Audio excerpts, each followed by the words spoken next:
The Earnestly Speaking podcast is a show that is founded on free-flowing conversation and may at times venture into mature subjects. Listener discretion is advised. Yeah,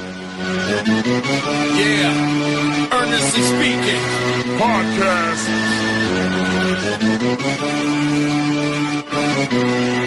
Let's get it. I'm a giant in New York, in Miami carry heat. So much more in store, my product can flood the street. Opinion Nation Godfather, CEO.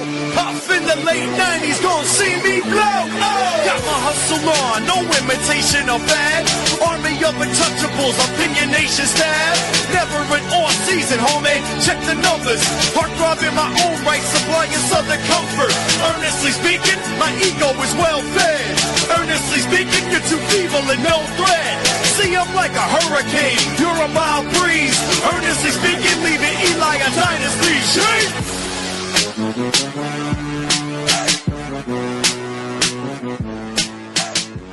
Earnestly Podcast coming to you July 2nd, 2025. I haven't seen this guy here in a while. Actually, no, that's a lie because we saw him actually on the False Count Anywhere instant reaction to Money in the Bank, but I don't count that. I just realized I haven't done one of you these and I in a long time. As much as we podcast all the time on wrestling stuff on your show, Huddle Up, of course, when we get back to that in another month or so. This is the first time you've done on Earnestly Podcast like a solo like this, probably over a year. Yeah, because I think the last time I may have been on at all was with Rob, like pre-election. But yeah, I've been pre-election, yeah, and that's with him. I'm talking about like a solo, like a conversation. Like I'm looking at right now. I'm looking at the archives here, and I don't, dude. Am I tripping here? It's been quite a minute. It's been quite a minute. Dude, no, I lied. Almost 2 years. August 17th, 2023, Big Jim. Last time you came on here as a solo artist. Really? Dude. Yeah. Wow. Because every time you've been on the show, obviously, but you've been with Kyle or a combination of other guests, you know what I'm saying? But not by yourself. I mean, wow. Man, that's a long time. Yeah. So how's life? I asked how's life, but I know how life's going to you because we talk all the time. So dude, this year has been insane. Like it is. That's a thing, a bad thing, because I hear that it's like, oh, okay, is that insane and good? And it's a loaded question. Yeah. No, there's been a lot of personal stuff, and like I've had framework for a discussions with a nobody episode, and it just I haven't gotten down to doing it yet because it's been a draining year in some ways good. There are other ways bad, but yeah, it feels like it's been like 10 years in a 6-month year, which is no, I'm not gonna lie, it hasn't been that bad for me. I mean, look, we all have personal things going on. I know the way of the world, depending on how you look at the world, you know, you probably stress about that too as well. I made a decision to just focus on my things I can control. That's been my life the last 8 months. I mean, I'm just trying to keep, you know, do what I gotta do, and you know, and kind of funnel out all the bullshit. And I get it, man. It's a lot going on. You know, whether you're personal, whether or not, you know, in the world at large, that affects all of us. I get it, man. I get it.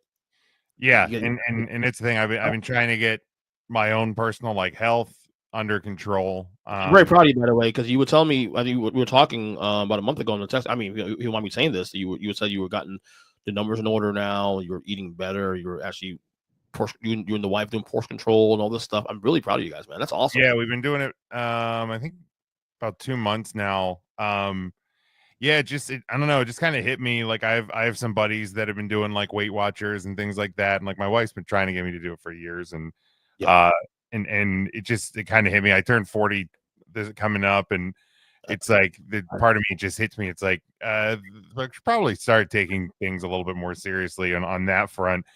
And, so yeah, it was just kind of a collective decision of like, got to start doing something. So I got like the Lose It app. I, you know, have a calorie limit that I try and stay under every day. And we walk, we try to walk barring like weather or extreme heat, like, you know, after lunch and after dinner every day. And yeah, so it's been going well. Yeah, I got some of my blood work numbers are down. I did get put on a blood pressure medicine, but Are you doing Losartan? what's that? You doing Losartan? Because I'm on Losartan. Yeah, I think that's what she has me on, and it wasn't like alarmingly high. It was just a little bit higher than she wanted it to be. So that's kind of getting in check. But like I've lost somewhere in the area of like 15-ish pounds in a couple months. So yeah, it's like slow and steady. I'm not trying to go on some crazy like crash diet or anything like that. It's just I'm trying to make smarter decisions. But that's why you do it also too. You don't want to do a crash thing. You want like you're setting a foundation to start a lifestyle change to where this is the everyday until your everyday no longer exists. You know what I'm saying? And that's something that is very challenging. Like, but once you get the routine down, it as long as you have the wherewithal to do it, you know, it does become very much easier to adapt to that. Like for me, it's been a little hard for me because, like, you know, I had to be a little more stricter because I had some health scares in recent 2 years that forced me to, you know, be a little more aggressive with the changes, you know, and look, even then I still struggle because, man, I love food. I love, you know, I say I don't love sugar, but I do love sugar, you know, I mean, some degree. And it's tough to flip something you're so used to been doing for the last 40, in my case 45 years, you know, now to just send this go cold turkey, and it's almost impossible. But at the same time, sometimes you gotta do what you gotta do. Well, and that's the thing, man. Like, and one of the things I've learned, and like from talking to friends of mine, talking to my wife about it, is like it food really is an addiction, and it's not really like treated that way and presented that way, like in our culture, in our society. Like we know we have an obesity problem, we know we have like a diabetes problem and weight problems and stuff like that, but nobody treats it as like an actual like health and addiction crisis. And you know, after I've started doing this, and like, don't get me wrong, there's some days I go over my calorie limit, but my goal, like for the month of June, I went over my limit 2 days in the month of June. 2. Yeah. And like I was talking to like a buddy of mine, and I said, like, I remember, I thinking back, like there was one time earlier this year where, like, you know, I had a big breakfast and I had a big lunch, a pretty big dinner, and then I wasn't hungry, but I like found myself like making a snack at like 10 o'clock at night, like watching an episode of Monday Night Raw, just because like that was kind of like part of my routine. And I thought, you know, and it's like, why did I need that? And it's like I didn't need it. And when you think of it, like I used to be a smoker, and like when you really, yeah, cigarettes, I smoked. No way, I'm surprised. I never knew that. Yeah, when I was 18, I started around when I was 18, and I smoked for about 4 years. Now I've quit almost 18. Yeah, only a couple of years. I mean, I smoked. Oh, come on, never mind. I thought you like. I thought you had the wily veteran. You went through like a couple of presidential terms in terms of like. Oh no, I didn't. I'm not one of those guys that started. I'm not one of those guys that like started smoking when I was like 6 and like stealing cigarettes out of my grandpa's like closet or something. Right. But like, I mean, I was an everyday pack a day, sometimes pack or two, you know, a day, and you know, tried to quit multiple times and didn't, and finally was able to. But it's like, you know, the kind of approach it in the same way of like, okay, well, if I do good today, and it kind of treat it for like the week. So if I'm under every day, and I kind of go over a little bit on Saturday, like it's not a big deal. And I don't even do it every week, but right. You know, it's kind of just a daily thing where you kind of just have to win the day. Like that's kind of, I heard Ozzy Osbourne say, like, somebody asked him, like, well, how'd you beat addiction? Retiring. Yeah, they said, like, how'd you beat addiction? And he said, I didn't beat addiction. I just I beat it today. So like you almost kind of have to attack it day by day. No, that's really you have to do. That's really the right way. By the way, Ozzy's retiring after for like the fifth time this weekend. They're doing a final show, Sabbath show on Sunday. Up in England. Yeah, Metallica's playing. I know a couple bands playing. AC/DC's playing that show. So should be fun. I'm gonna try to watch that if I could. Obviously. Yeah, but, I know I'm somewhere. I just forget exactly where. Oh, okay. I'll look more into that actually. Yeah, it's somewhere. I forget it. I think it's like $15 or something. I thought I saw. But I pay for it. Dan, something I can wait till don't be a cheap ass EJ. Hey. Is that really me being cheap though? Frugal. I mean, if it's something you want to watch, pay for it. I can wait for it. I mean, I don't need to see Metallica again. I saw Metallica like 3 weeks and 4 days ago. Well, then you don't need to see it. I want to see how bad Ozzy sounds because look. I'm sure there'd be videos of it. Bro, I saw Sabbath in 2005. Did you? With Ozzy, and the band sounded great. Jesus Butler, the whole guy, everybody sounded great. Iommi, you name it. Ozzy sounded like fucking shit. Like crap. Yeah, he's delayed. Yeah, he's been on. Jim, this is 20 years ago, dude. Yeah. This is 20 years ago, bro. So, yeah, it's like rough.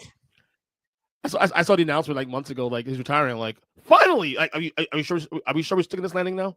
Because no offense, Ozzy. I mean, I know it's in music and wrestling, it's one of those things where you can never say never, so to speak. But I feel like this is one you can probably nail down pretty good. I think it's not even a matter of like, does he want to quit? I think he has to quit.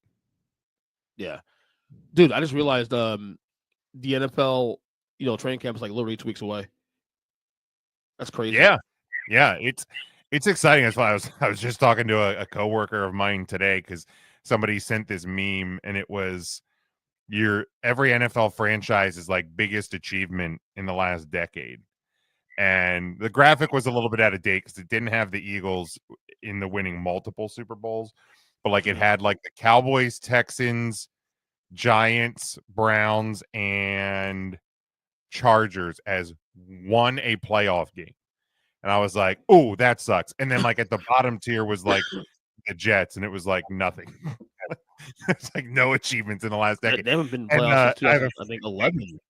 Yeah, and I have a friend I have a colleague at work that's a Jets fan, and I sent it to him, and I said, a friend of mine sent this to me, and I figured I'd let you wallow in the I'd let you wallow in the misery with me, and so we were just talking about it, and it's funny because he was saying like he's excited because you have a new coaching regime and new quarterback there, and I was like, it's funny as a Cowboys fan, I heard during like the mini camps that like the vibes around the team are really good, and I'm like, I guess I have to grab onto that, like, and hope, like, and here's the thing, like, I look at, the Rams with McVay and the Eagles with Sirianni and some of the other teams around the league that have had some success with coordinators making that jump. And it's like, I guess I just have to hope, like, and not that I think the Cowboys are going to contend for any sort of a deep run or anything like that, or even contend for the division. But I'm like, it's not that they're not talented. And I guess I have to go into this hoping that they can attempt something. I don't even know. Like it's just like a ridiculous thing to be like, okay. I mean, it's somebody different. It's a little bit different than the status quo. And he seems like a likable coach. So who the hell knows? I love how all these like franchises, all these fans, like they get so excited about their team like in May and June, like, oh my god, we have a chance. Like, bro, when we get to the fall and after Labor Day, when the reality hits, like, yeah, we suck. Okay. And when you go through a lot of shit for a long time, you would think Jet fans will probably get the message at this point now. It's been 14 years. Okay. You're just not good. You're cursed. You wanted Aaron Rodgers, who was still relatively decent, and that didn't work. So I mean, come on now. What do you now? I will say in the Jets case, I am pretty excited about Aaron Glenn. I like Aaron Glenn a lot, actually, his personality. Yeah. And here's the thing with like the whole Aaron Rodgers thing is the problem. It wasn't even that like the Rodgers experiment didn't work. It's just that they gave a psychopath too much power. Like, so you can't let a quarterback run the team. You need to have some sort of control over the whole situation. Like, I understand you went and got Aaron Rodgers in hopes that lightning can strike and a guy who won a Super Bowl in his first year can somehow magically do it at age 40. But like, you can't let him have all the control, because the minute he does, he's going to turn it into a friggin' circus, and that's exactly what happened, and it crashed and burned. So hopefully this change to Aaron Glenn and him kind of taking control of the team from day one will be a positive for the Jets. I don't think I've seen a more forgotten Super Bowl champion than Aaron Rodgers, who won a Super Bowl so early in his career, early in his Packers starting quarterback career, and now people forget he has a ring. Like, people treat this guy like he's like freaking, I don't know, what could be quarterback doesn't have a ring? That's, you know, I mean Marino to some degree, Dan Marino. People treat this guy, whether or not you love him or hate him. I mean, I know we have opinions about Aaron Rodgers' personal life and stuff, and a lot of people say, well, this guy's overrated, you know, and then they fall short and they remember, oh yeah, well, he does have a ring, but you know, I forgot. It's been so long, bro. He won his only title when Barack Obama was president, first term. Right. Term. That's how long it's been since Aaron Rodgers has been won a Super Bowl. I still had hair. I wasn't a dad yet. I think I was getting married. I think was it 2010 he won? 2010. So I you know, he won in February 2011. So I got married 2 months later. I wasn't even married yet. So, and a lot's happened since then. Yeah, I got married. And, you know, I'm about to have a teenager next year. So yeah, I would have got married. I did. Yeah, I was married in April of 2011. So yeah, I wasn't even married yet. That's what I'm saying. Like, we got married the same month. I think I got married. A couple days before you did. You were what month? You were in April. April 10th, 16th, April 3rd. Yeah, April 3rd. Okay. Oh, okay. I was 2 weeks. So you got married 2 weeks after I did. Yeah. Good stuff. Yeah, my kids are born like obviously the same week. So, yeah. Which off-season storyline are you most intrigued by entering camp?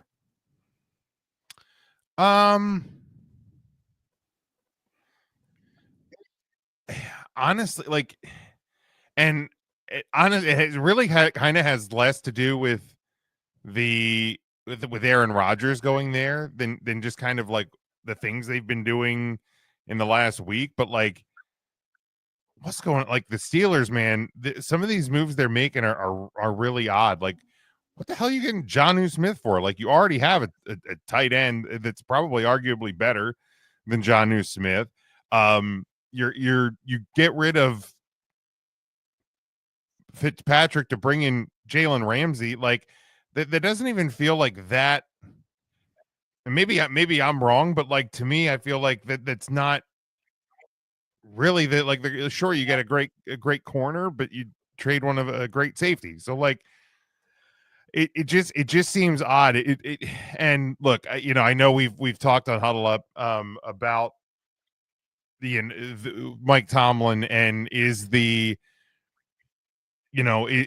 area of forgiveness getting smaller for Mike Tomlin, despite having winning seasons every year. But again, similar to Aaron Rodgers, a guy that got a Super Bowl early in his career.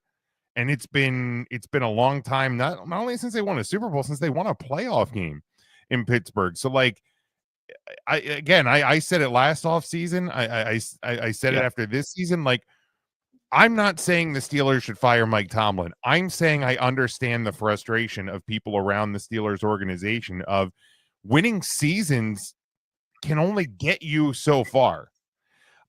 So there's some of these moves almost feel like they know that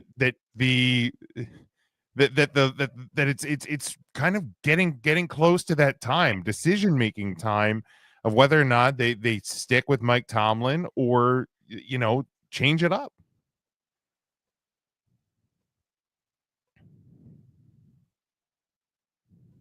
So the Steelers, for example, they not only have they only have 3 coaches in their entire tenure as a franchise. Obviously, Chuck Noll, Bill Cowher, Mike Tomlin.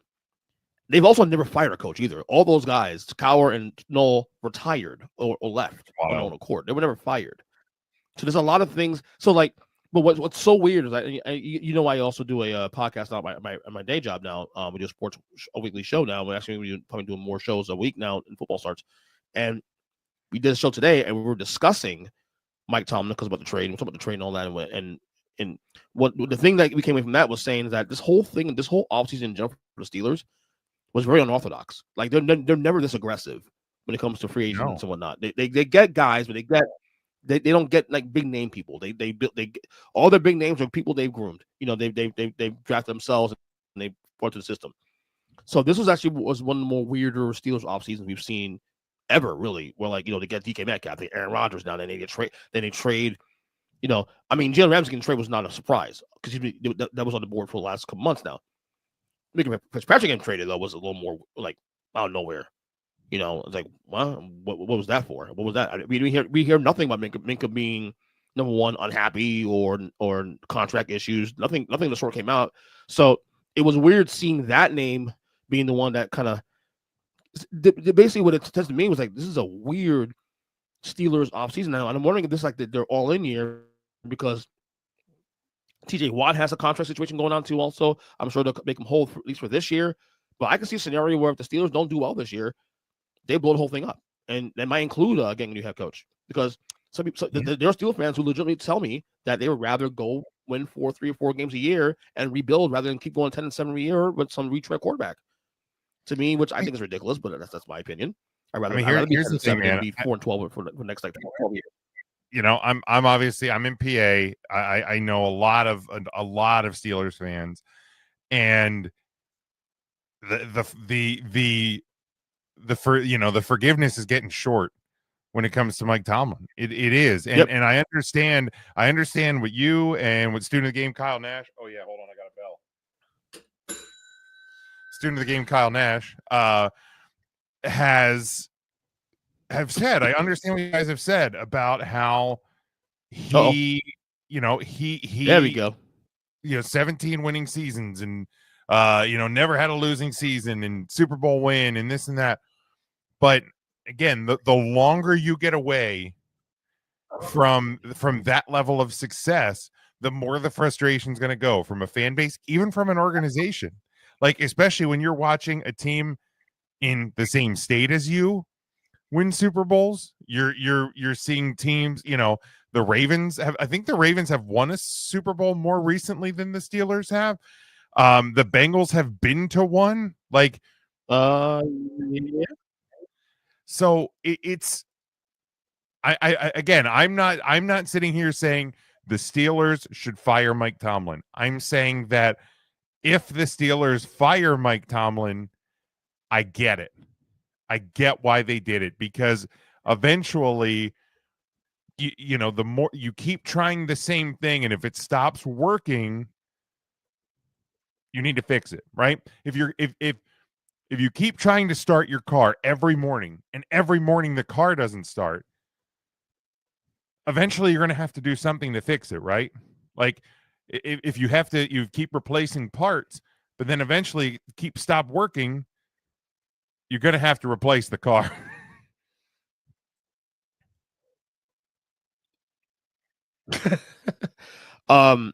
His contract, I'm reading here, his contract right now. I'm gonna put it on the screen real quick. Wi-Fi issues. He's had a 3-year extension. His position for coach will be through. He signed last June. So his contract goes up to 2027. So the timing could be a little weird too. Also, if they decide to, let's say they shit the bed this year, that he has 2 years in his deal. I mean, some coaches, that's that area where they want an extension, or you start working on a new deal and this kind of thing, or you start thinking elsewhere. That could be a time when the Steelers are saying, 2 years on the deal, maybe 1 more year at best, but we're done. Maybe, I don't know, because again, I only said this was very orthodox offseason for the Steelers in general. They were very unconventional for what they've done in the past. Yeah, and like I said, I get it. I get it that the patience is wearing thin for some people.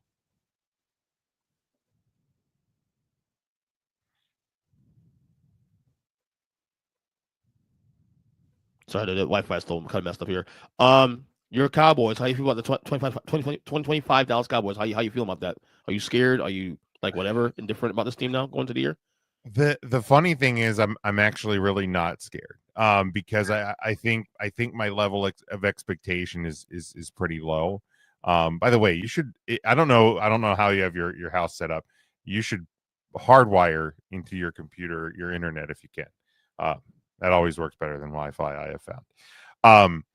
But yeah, I'm not really I'm really considering getting a tech here to do that. Yeah, I have all my stuff hardwired. Like my Xbox, my computers. But I'm not worried about, I'm not like freaking out about the Cowboys, because like honestly, with a new coaching staff, first time head coach, aging Dak, I understand. I know they signed him for way too long and way too much money, but it's kind of an odd situation of like, I don't care what anybody in the media says or any idiot Cowboys fans say. Like the peak goal for this team should be like a wild card 3, and anything beyond that would be incredible feat, to be quite honest. You know, your goal is you're rebuilding an offensive line. You're trying to keep everybody healthy. You have a brand new coach getting his feet wet. Like, there's so many things working against the Cowboys right now. Washington is an improved team, playoff team last year.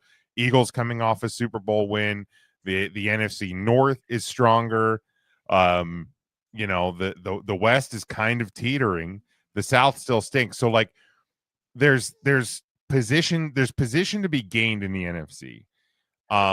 But like, there shouldn't be any sort of huge ideas of grandeur for the Cowboys or Cowboys fans. So for me, like 500, just a little sub 500, that's probably how I'm approaching, you know, where the team is. Like last year, it was like McCarthy's last stand, and it's like, okay, put up or shut up, and they flopped. So, you know, this year I kind of just going into it like, you know what? I almost go into it like how I used to go into Baltimore Orioles seasons of just like, whatever, like just don't embarrass me for 17 weeks. Like just look competitive maybe for most of them. Yeah. Yeah. No, so I think look at the NFC, for example. You look at obviously the obvious. I always go down the numbers. You have seven playoff spots, 4 divisions, 3 wild cards. So Eagles win the East, obviously. We got that locked up. I think we'll take the combination of Detroit, Green Bay in the North. We'll take Tampa again in the South, just because it's pretty simple. The West, I think we all lean on the Rams. I think we all think the Rams are the best team right now on paper right now in the West. Things going to change. We'll see. Probably. Then you have like a big couple. So we'll give Green Bay, whoever doesn't win between Green Bay and Detroit, anyone get the wild card. That's 5. Mm-hmm. A lot of people big on Washington. Washington will still be pretty good. I still think that Washington might be this year's version of the Houston Texans last year. A little bit of regression, still a playoff team, but you know, so maybe that spot's still there. They had one spot open left over. San Fran's on the way down, in my opinion. There's no one else in the South I care about who scares me. Dallas, roster-wise, still decent. I don't see why they couldn't, you know, get a wild card 3 or a wild card 2, in my opinion. With a healthy Dak. I mean, you have CD Lamb, who, you know, is at least in the top 10 receivers in the NFL as a single receiver talent.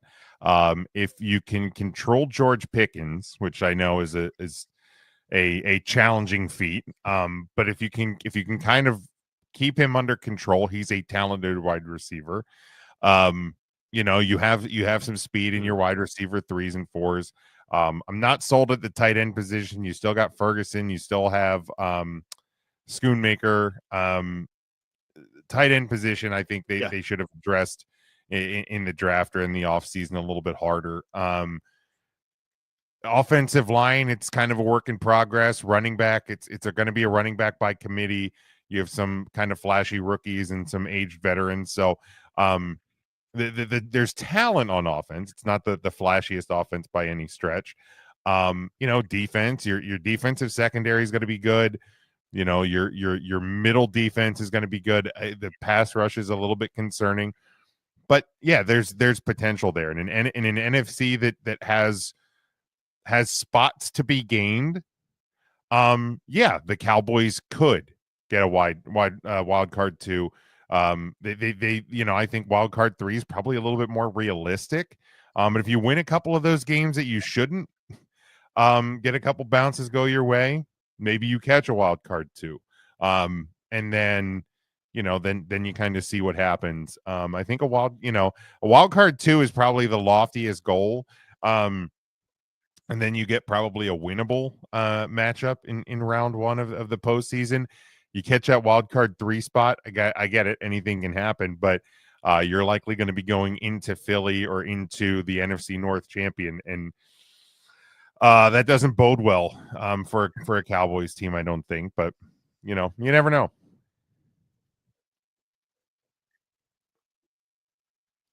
Not for nothing, but Dak Prescott was actually number 2 in the MVP race 2 years ago. I mean, that's not. This guy's not. He's an above average quarterback. I mean, is he $6 million good? No, I don't even agree. That's a lot of money getting paid, but he's getting paid according to the market. So whatever. Right? Yeah, that's the problem. But yeah, look, I'm my frustration with Dak is I think just he doesn't live up to what he's getting paid. Like that's where my frustration is, and every year, no matter how good he may look at times, you still get into that like Green Bay playoff game 2 years ago where he looked like he didn't even know what state he was in when he's out there just throwing up just absolute ducks. And I'm like, how does this happen? If it's the first year, second year, third year, I can be a little bit more forgiving. Dude's been the Cowboys quarterback, I think, now longer than Tony Romo was. Like he's a built-in veteran who's been the starting quarterback on the Cowboys for a long time. Like you can't keep making the same mistakes, and that's where my frustration is. Still good, absolutely, he's still good, and he has the potential to to have a really great season. But there's also that he has the potential for it to all blow up, and that's the thing that is always a little concerning for me.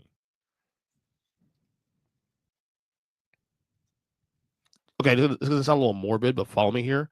What's going to happen first? A Cowboys Super Bowl championship or Jerry Jones dying? Holy cow! I don't know. There's part of me that thinks Jerry Jones has some like weird deal with the devil, that like the devil just doesn't want him in hell, so he'll somehow just keep staying alive. Look, man, I get very frustrated in Jerry Jones, the general manager. Jerry Jones, the owner, I still contend.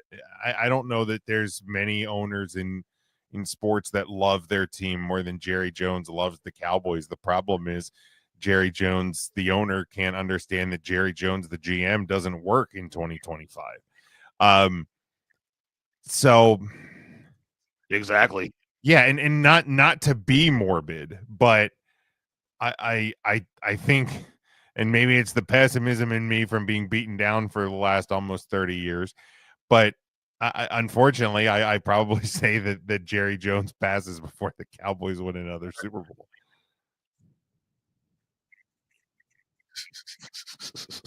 Oh man, that's torturous, man.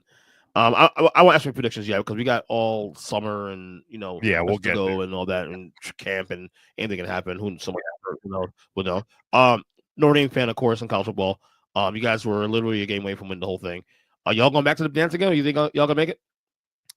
I think the playoffs making the playoffs is a problem. I think we all agree. If they don't make the college football playoff this year, this season will be a failure. They have a rough September for sure.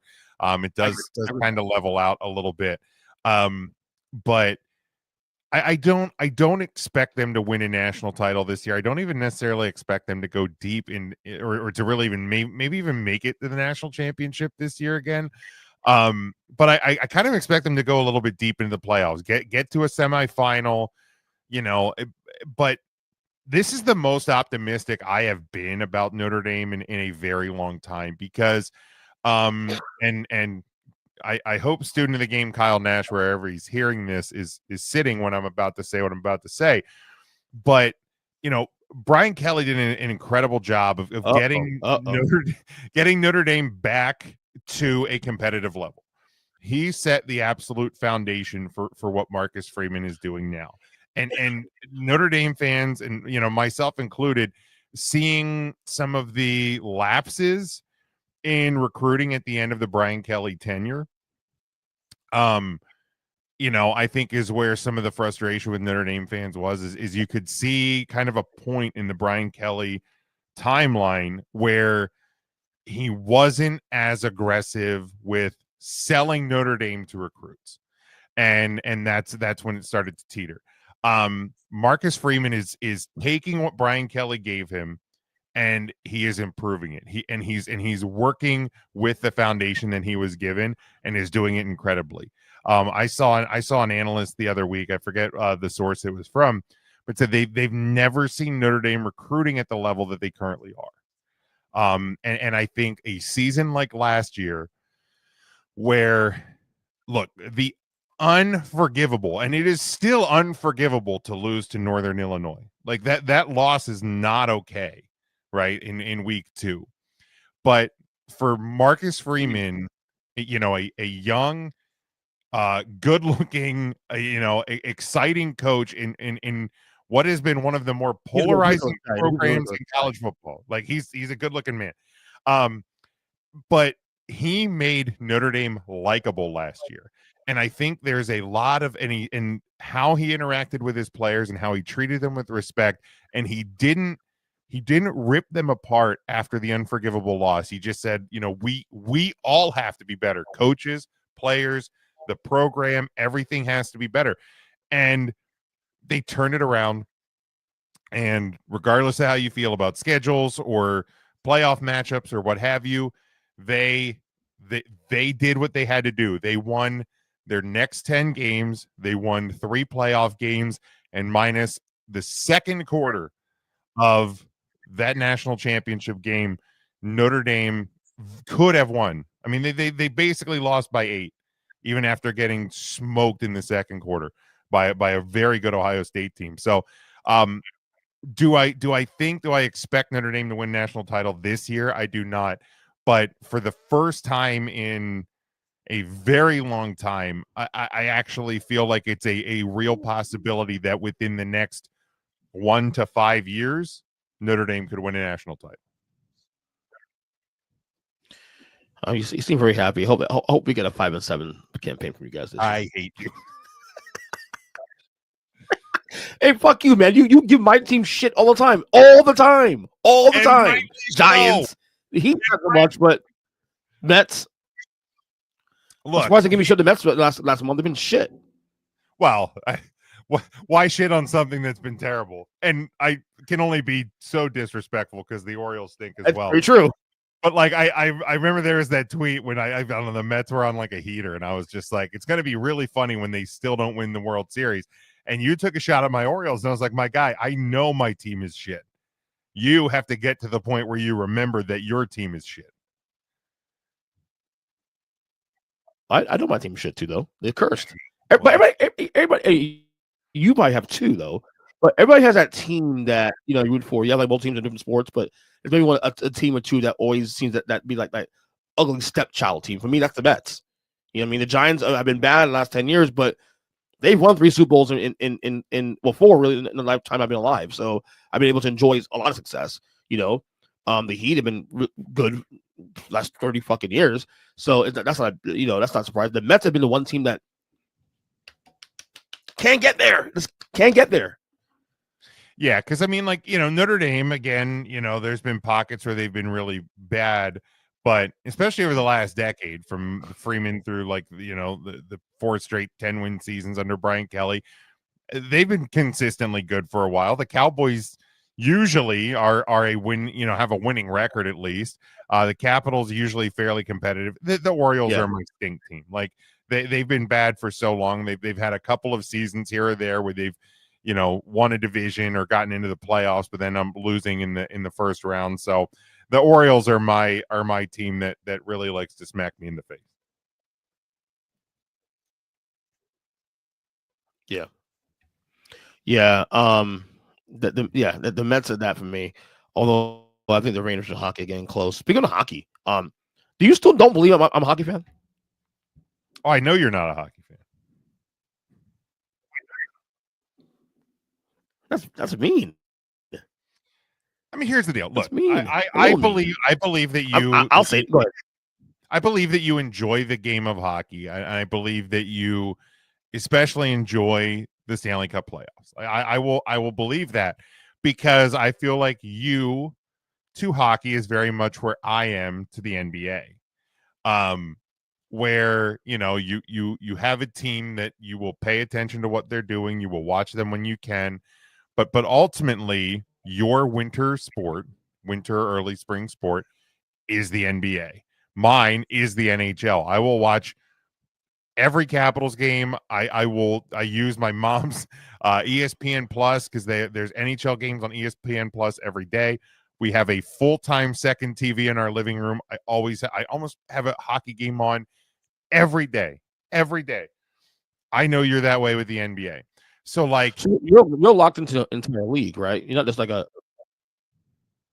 Yeah, I mean, I love the Capitals, but I mean, I can turn on a Anaheim Ducks San Jose Sharks game and watch that. Like I can watch any hockey game and be entertained. I can watch minor league hockey and be entertained. So and I get that's how you are with the NBA. So there's only so much hockey content that you can absorb. Same as I'll watch a Sixers game. I'll pay. I'm aware of what's happening in the NBA. I'll pay attention during the playoffs, especially during the finals. But I can't devote that much time to it, because it runs the same time as hockey season for me. Yeah, you have the same problem I do. Like if they weren't running literally the exact same time, and look, I still follow I still, if there's Rangers game on, I'll throw it on, whatever, if the schedule permits. But I'll tell you that the sport for me that suffered the most in this whole thing is college basketball, because people don't know this, but I used to be a massive college basketball guy, and because of my life, I have kids, I have a marriage, and I know that I have other interests now in my life that something has to suffer, and that's college basketball for me. Yeah, I mean, I will watch because Notre Dame's hockey games are, at least their home games, are all on Peacock. There's usually places to watch other other games, Big Ten Network, stuff like that, because their hockey team is in the Big Ten. So I will pay attention to Notre Dame hockey, but and I'll watch the Frozen Four, but I don't I don't watch a ton of college hockey. Not that it's not good. It's just there's 82 NHL games. There's 78 AHL games a year. It's just impossible. It's impossible to absorb all of it. Yeah. Are the Cats repeating? We think they kept the team together again. They kept Marchand. They obviously signed Bennett. They signed Ekblad. I mean, I thought they signed 2 to 4, not 3 to 4. 2 to 4. Yeah, 3 to 4 is wow, okay. Here's the thing, they've done a hell of a job at managing rosters and getting guys under contract and getting deals loaded in certain ways. Now, signing Marchand to a 6-year deal is diabolical work, because you're only going to get value out of that for about a year or two, probably. But again, it's hard to say if they'll repeat. I mean, they're going to be competitive for sure. The interesting thing for them is going to be the fact that the NHL, with the new collective bargaining agreement that goes into effect not next year but the following, is the salary cap in the postseason. Florida took advantage of it. Tampa had taken advantage of it. and Vegas took advantage of it with the long-term IR thing. So I guess they can take advantage of it for one more year if they have to. But I mean, it's certainly possible, and it's been a long time since the NHL's had a three-peat champion. I think going back into the 80s with the Islanders, I believe, would be the last team that won 3 in a row. They ended up winning 4 if memory serves. But it's possible. I'm not going to sit here and say that they will, but they certainly have the capability to with the roster that they're going to have.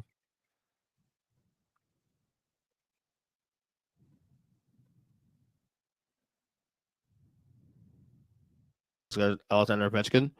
Are you excited about next year? Are you sad about him leaving? Where are your emotions right now with that situation? I mean, I'm obviously incredibly sad. 20 years with the officially now the greatest goal scorer of all time, and knowing that this is probably going to be his last year there. It's going to make a lot of Capitals hockey must watch for me. I'm probably going to try to get to a Caps game at some point in the next season, just to be able to see him play live one more time. So I'm so freaking happy he broke the record this year, because he deserves it. He had 1.5 lockouts shortened seasons and like 2 COVID shortened seasons. It's not, the crazy thing is, if not for those years, he'd be over 1,000 goals already, which is absolutely insane. But I'm happy he got the record, and I'm happy that the Capitals have already started preparing for life after Alexander Ovechkin. They're investing in younger talent. It started even looking at this year. They're starting to put pieces in place, and they have a great young head coach. So the thing that made me nervous about it a couple years ago, when you have to start thinking about it, is the fact that it didn't look like the Caps were going to be ready for life after Ovechkin, and you just figured the team was going to go back to being terrible. Fans were going to disappear. Like, the energy around that franchise was just going to be gone. And I think it's the complete opposite. I think that they are going to be set up for success beyond him. I really do hope that they can build on what they started last year and even the season prior, and can make one more run at getting him a cup, because he has a cup.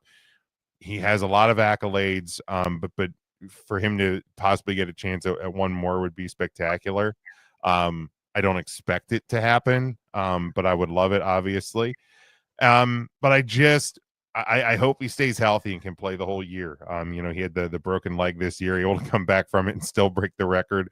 But I just hope he has a good long season. He can go out and dazzle us for 82 more games.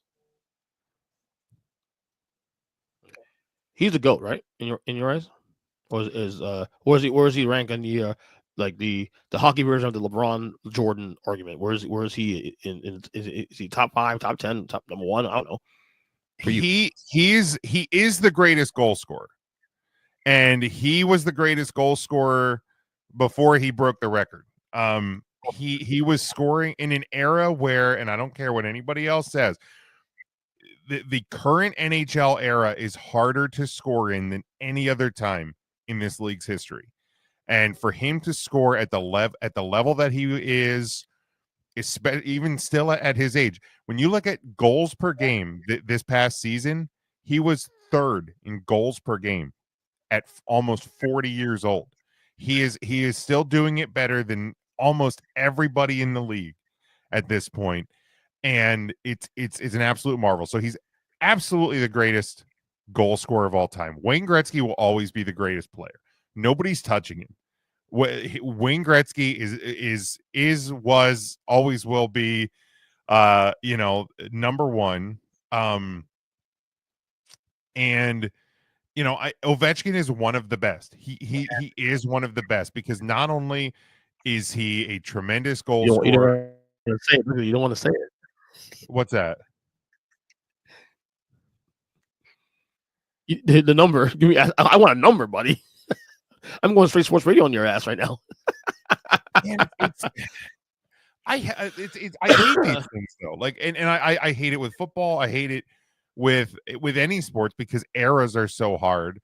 I would say that Alex Ovechkin is easily top 10.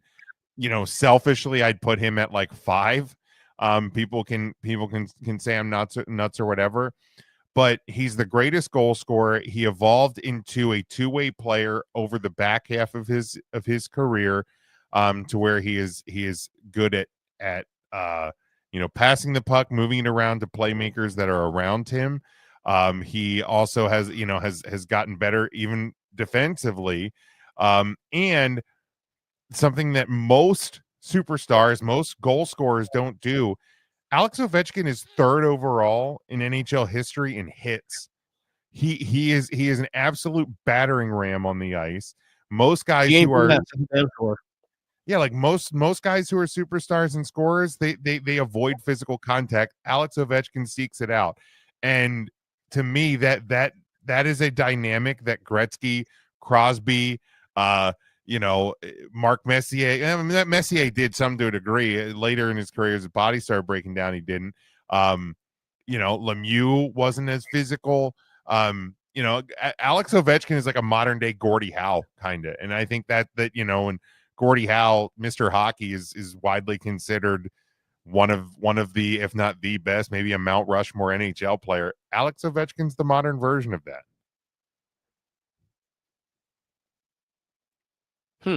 It's a comparison. When you come to Orlando again to go Disney? Tentatively planning on next November. We want to, or like late November, early December. Because usually every time my wife has been down, the only time I have been down was during the Flower and Garden Festival, so like April-ish.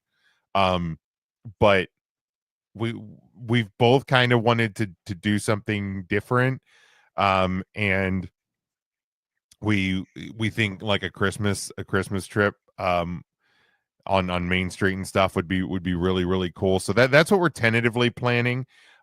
We've kind of joked about just coming down for like an extended like long-ish weekend, like maybe leave Pennsylvania on a Wednesday afternoon and get down and just like spend a resort day and see my Florida peeps and go to like 1 or 2 parks and then just drive home. I don't know that we'll actually do that, but the tentative plan is like late November, early December next year. That whole thing we did last year, it was last April, was so serendipitous too. Like with me, you, Kyle, and Matt all meeting, Mike as well too, meeting. And 2 of us living 3 of us living in Florida, 2 of you guys live in PA, but you were there for different reasons. Like Matt was there because he had a family trip planned that happened to be that same time that you were going on there on the same time, and then of course because we live in Florida, we ended up prioritizing meeting you guys up there. But it's kind of amazing how serendipitous. It really was serendipitous more on the part with you and Matt, to be honest with you. Yeah, because we didn't plan that. Like it was our trip was to like celebrate my wife's 40th birthday. And it was right after WrestleMania, and it was right around our anniversary, and we hadn't done a big trip really since 2016, because then we were like kind of planning on one around our 10th anniversary, and then the pandemic hit. So like we just hadn't really done a big trip in a long time, and all the pieces kind of came together. And she always had gone down in April and loves the Flower and Garden Festival, so it's like, cool, we're going down. And like then when we started talking about it, and Matt was like, yeah, we're going like 2 days after WrestleMania, we're going down to Disney. I was like, wait, time out. You're gonna be when do you guys fly home? And he told me, and I'm like, that's literally like the day after we get down there. So then the pieces just started falling together of, well, you know, you guys are Disney people, and Kyle's near Orlando, and Mike and Carol are Disney people. So like, hey, we're all going to be in Florida at the same damn time. So yeah, that was a really cool trip, and finally getting to see everybody, and for me to be there, because I was never a big Disney guy. I as a kid, we didn't have Disney Channel, because back then it was still a pay channel, and you know, putting on my old man hat for a minute, like the Disney Channel was like it was, and if you poor fuck, you have that. You know, so like I watched some of the movies, but like I was never really into it. The only other time I had been to Disney was on a school trip, and when I was in high school, and like I didn't get it. It was there was a ton of stuff going on, and I was playing with my singing in my high school's choir and playing with the orchestra where we were down there. So like even our park days, we had performances, and I just didn't get it. And I remember like going to Magic Kingdom, and everybody's like, "Oh, you're gonna love it. It's the most magical place," and this and that. And I'm like, "Oh, cool. So there's a castle," and I just, it didn't connect with me.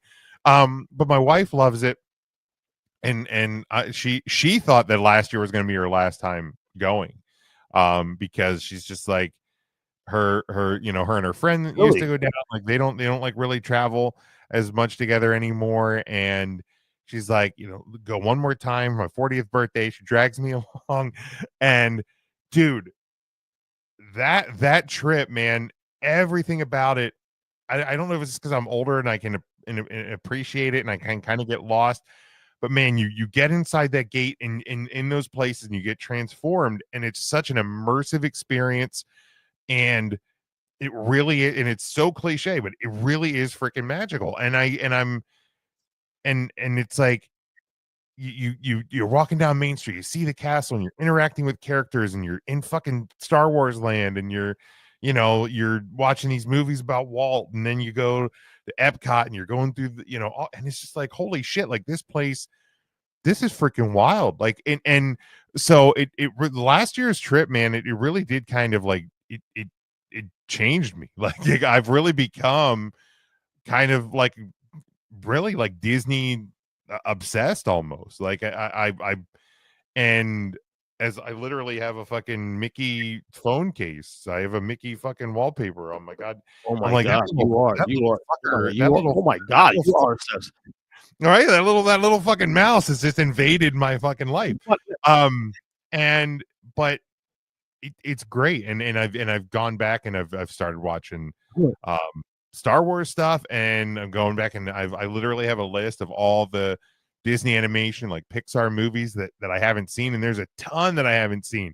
And we've been doing like Disney movie nights almost once a week, where I'm starting to knock off some of these movies that I haven't watched, and I love it, and it's yeah, I can't wait. I can't wait to go back.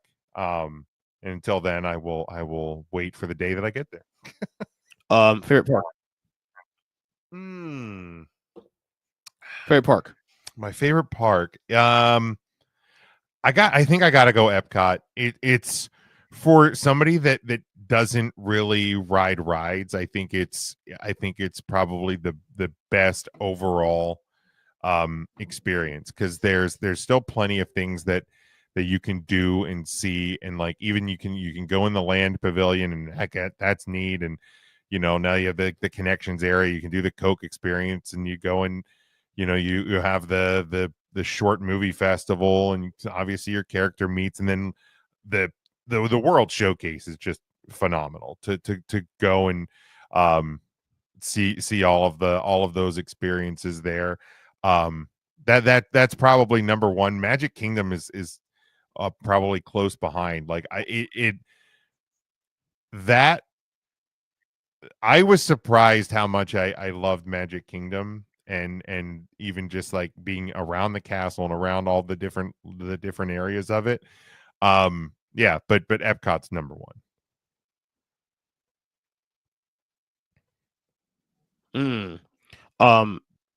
Yeah, I go back and forth, because like, you know, Hollywood Studios is probably my favorite still of the four, like in terms of combination. But my favorite ride is also in Epcot, which is Guardians now. So Epcot used to be like my third favorite, but then again, Magic Kingdom has the volume of rides, but it's too kiddie for me, and it's also the most crowded for obvious reasons because most it's a tight kids go to that one. I tell you what, Animal Kingdom was turning one of my favorites now. Yeah. I've never actually been in Animal Kingdom, and like me and the missus talk about it all the time. I'm not even, at least until I know they're doing some renovations and adding some things and whatnot. Like, at least as it stands right now, like I don't unless we do kind of a park hopper day and end up over there. I don't know that I would ever dedicate a full day to it. Because I don't think there's a ton for me to do. There's some food elements that I have seen from watching like Disney food blog and stuff like that would be probably tasty to check out. But I think I'd rather spend more time digging into Epcot and even some of the spots in Hollywood and Magic Kingdom than I would to spend an Animal Kingdom day. Will you ever go on a ride? And I know you're not big on roller coasters and stuff, though. Will you ever go? Are there any rides in the park at all that you actually could do? That you feel comfortable doing? So it's complicated. So I had vertigo. I had a bout of vertigo like years ago that was really, really bad. So I'm very tentative about things. And then I don't know if I told you, but the day that we came over to Disney Springs to meet you guys, I got like car sick on the shuttle. And so that kind of like, really, yeah. So, and I don't know if it was because when we had gotten into the shuttle and we were sitting like sideways, I don't know if that caused it. But yeah, like because we were at All Star Sports, so like the shuttle picked us up and then it goes to movies and then music. And like the bus started moving, and just the way it was like jostling me around and stuff, I looked at my wife and I'm like, I may not be able to do this. So like we got over to like All Star Music. I was like, okay, maybe I'll be okay. And then like it started moving again, going down to movies, and I'm like, nope, there's no way that I can stay on this bus with it being crowded and make it over like a 15-minute ride or whatever over to Disney Springs. So we ended up like getting a Lyft or Uber over to Disney Springs. So I think when I come down next time, I'm going to invest in, because I have friends that get these like motion sickness like wristbands that they wear that apparently are kind of act as like kind of like a Dramamine and kind of make you settle you a little bit. So I might try those and try things like Living with the Land and just some of those like really low key easy rides. But yeah, I've never been much of a rider, even like as a kid growing up. Like I didn't ride a ton of stuff at amusement parks. Like I love going to amusement parks. I love being around the people and playing games and seeing the sights and seeing the people and just getting kind of like lost in it for a day. But yeah, so if I try that, I might give a few more things a try.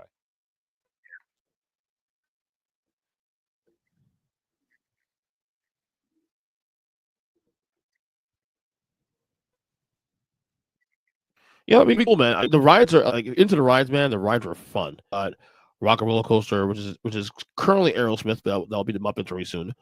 And then what's the other one? Oh, Everest. Like I said, I hadn't gone prior to like March. I hadn't gone to Animal Kingdom since 2011. And even and my wife and I we're pass holders, so we it's not like we couldn't go. We just we never go. Number one, she doesn't want to go. I want to go. She doesn't want to go. And whatever she says goes, obviously. But the whole thing. Hollywood Studios is so great. They've added so much stuff there since then. Epcot have added Guardians, all that stuff. They added so much in those other three parks that. But Animal Kingdom, I mean, I know they added is Avatar? Yeah, Avatar's there. Other than that, they haven't added much to that park. So there has been enough intrigue for her wanting to go. But now the last two times we've gone to Disney, we've gone to Animal Kingdom, and we've had a phenomenal time. Yeah, I love it, and Next time we come down, like I want to I want to kind of have a better plan, because that was the hard part for me is like leading up to it. My wife was like, you should look for like some like food or restaurants you want to try or this and that, and trying to like navigate like the Disney website and apps and to see like what foods were where and stuff like that. It was so overwhelming when I basically had never been there. I mean, I hadn't been there since I was 16. So I didn't even know where to begin. But now that like I've been through the parks, I've navigated the app, I can see things. I watch, like again, I watch like Disney food blog and things like that on YouTube. So like I know kind of some of the things that we didn't do last time that I want to do, things I want to do again. So we have like like we have a list of like of things that we know we want to do when we come down next time. So I'm definitely going to be better prepared for it. And is she addicted now to also like you are? Is it a mutual thing now? Because you just said it. She was like planning on stopping going the last time going to Disney. That was it. Is she now addicted to it? Oh yeah, no, she I mean, she always was.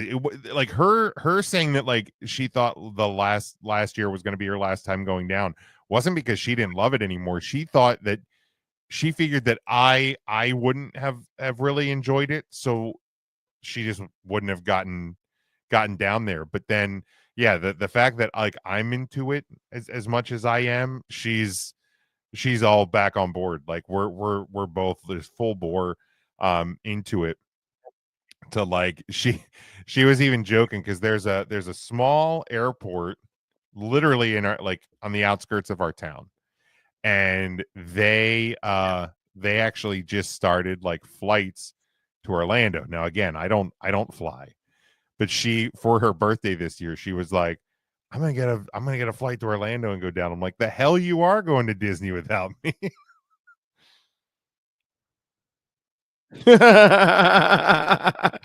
That's funny.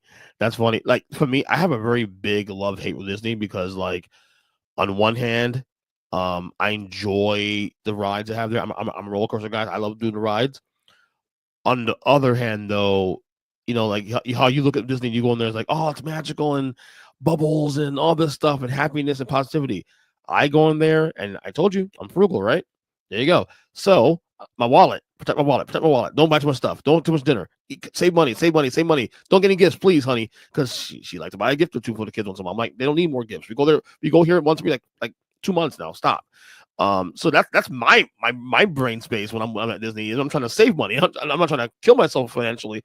So, but yeah, I have a lot of hate with Disney in a sense, but I also put money in their pockets every month, so it's budgeted at this point, so it is what it is.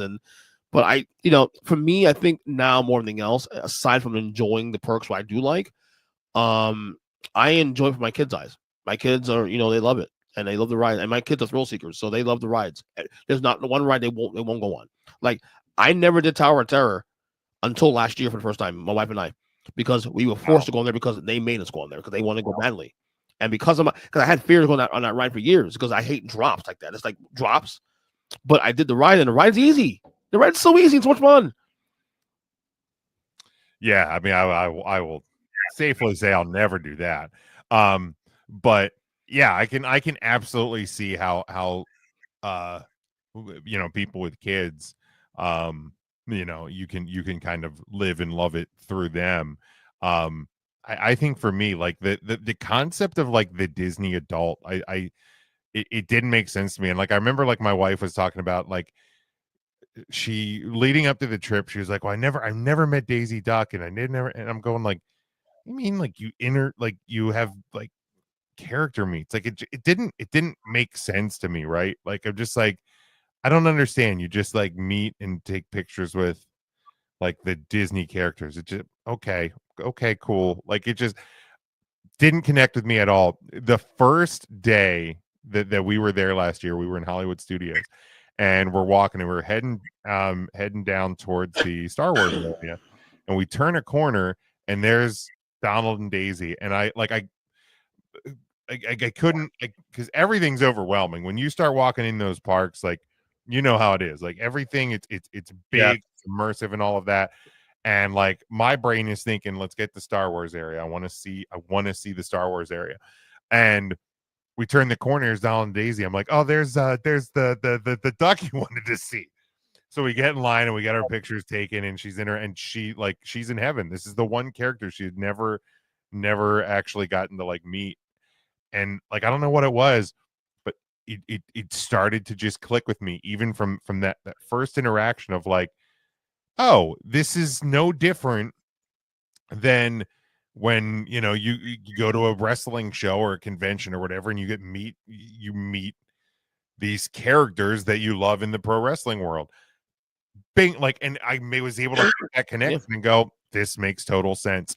And just from that point on, just everything about it, you could just it was immersive. And so like really I get the Disney adult thing, and you get inside those walls, you get inside those gates when you're staying in the park, the world that doesn't exist like outside of that place when you're there, which is I think just part of the magic behind it.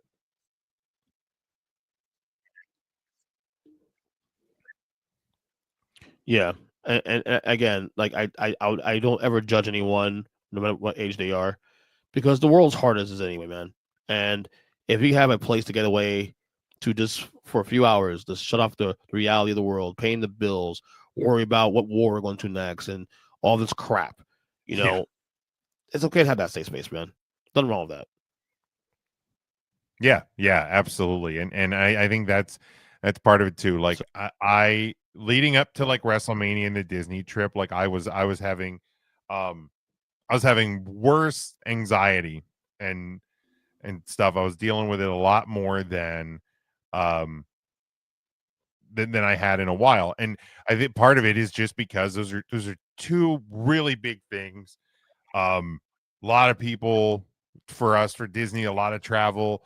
You're out of your comfort zone. Just everything, your life is, whether even in a good way, your life gets disrupted. Your routine gets disrupted. That's hard for a person with anxiety to deal with. But like when I was at WrestleMania last year, and you can ask the 3 count guys, like, because they were all aware that I was struggling with stuff. And for the 2 days at WrestleMania, I didn't think and worry about it, anything. I was, because like they were like, hey, how you doing? Good, having a blast.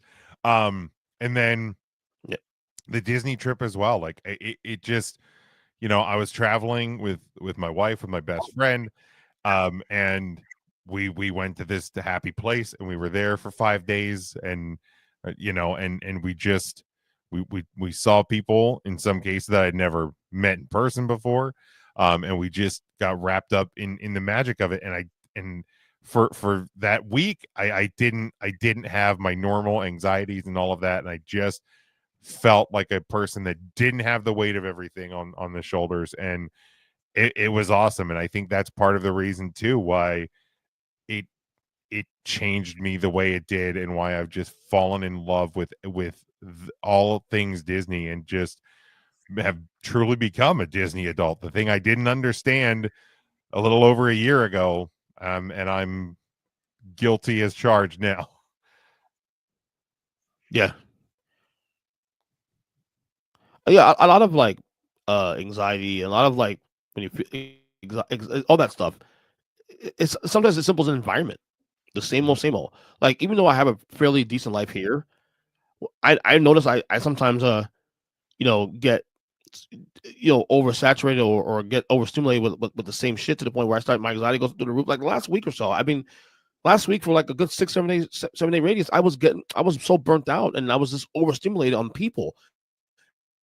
And granted, I love being around people. My job, I do that all the time. I have friends I'm hanging with all the time. I'm always around my kids and my wife, and I truly enjoy that. But for some reason, I hit a wall, and that thing lasted for a good 5 or 6 days. Sometimes I think being in the same environment over and over and over on repetition all the time, without any shakeup, it's also not good either. I think sometimes I think it's healthy to just even for you on vacation, yes, but leave your environment, like go away and do something different than what you're used to in your present 9 to 5. Yeah, I mean, any time you can kind of just get an escape and check out for a while. And I mean, here's the thing, man. Like I work from home, I podcast here at home. Like I spend a lot of time here. My anxiety is never these four walls and like the like not that we never fight or disagree, but I mean my wife and I, we've been together, we've both been married 14 years, and we've been together for 17 this summer, and like very few like fights or like really really big disagreements, and then we just kind of have this partnership, and it's because it's like, man, yeah, everything else, the world's hard enough, like even if we do disagree about something, it's going to be calm, it's going to be we're because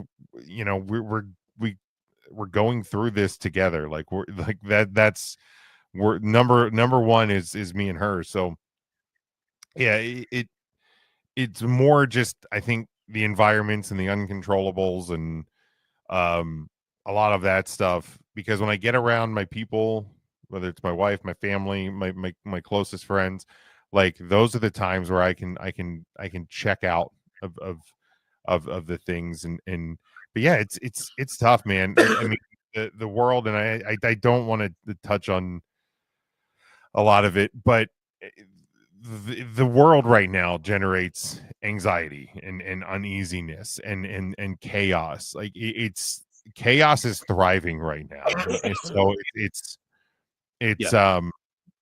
and that's why I think I have absorbed, immersed myself in Disney, and why I'm looking forward to football season, because then at least I get a couple of days to immerse myself in that. And yeah, it's just there's so much going on that can cause that uneasiness. So if you, I'm sure there's people that have never really been anxiety people that are dealing with it now, and for people like me, this has been a rough year.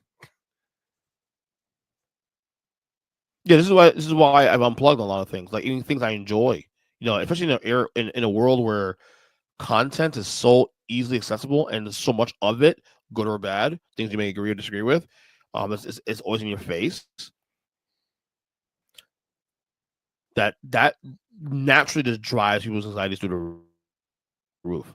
And I made a decision after the election. I'll talk about politics as much, even though I truly enjoy talking about it. I do, but I also realized there was some things going on here at home that even on people that I agree with, we were still fighting about things. And I'm like, yeah, if I fight about this shit right now and on things we agree with, then we need to kind of back away to the whole. So this is why I made a decision to not stop it, but I lessened the political content in the podcast.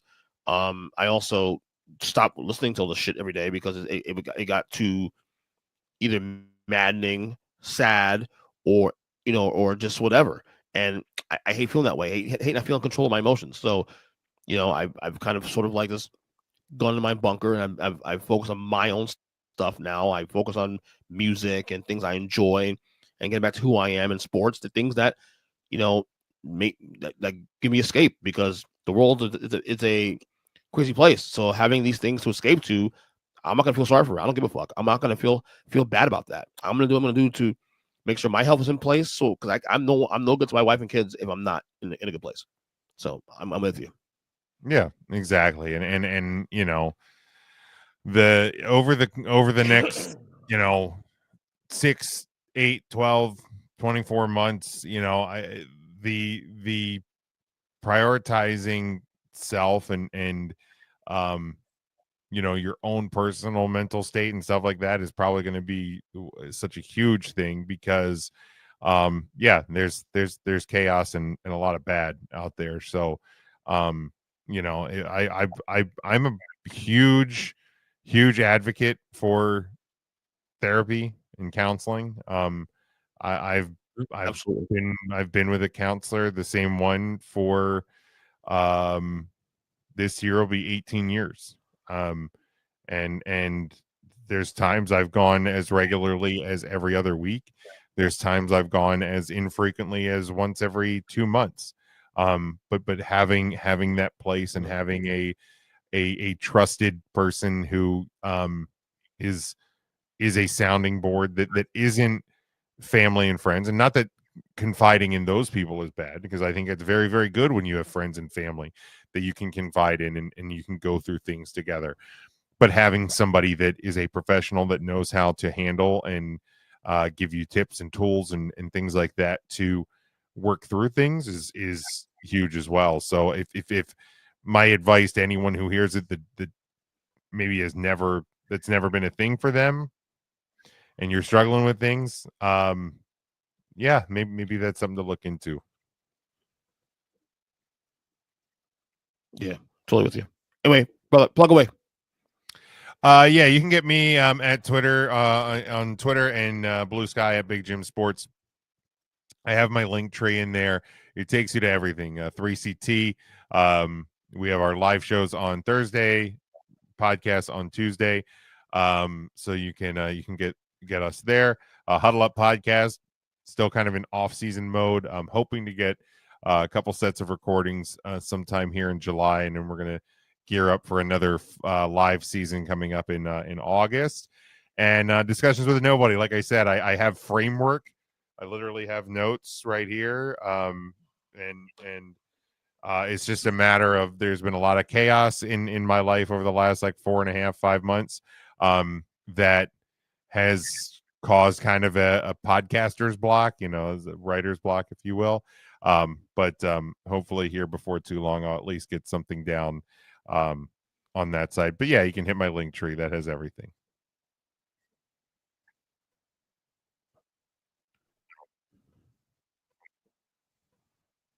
Yeah, Jim, good job as always, man. I know a little choppy on your internet. I gotta get that fixed very soon. But good job as always, man. Looking forward to another season of Huddle Up this coming season. Yes, sir.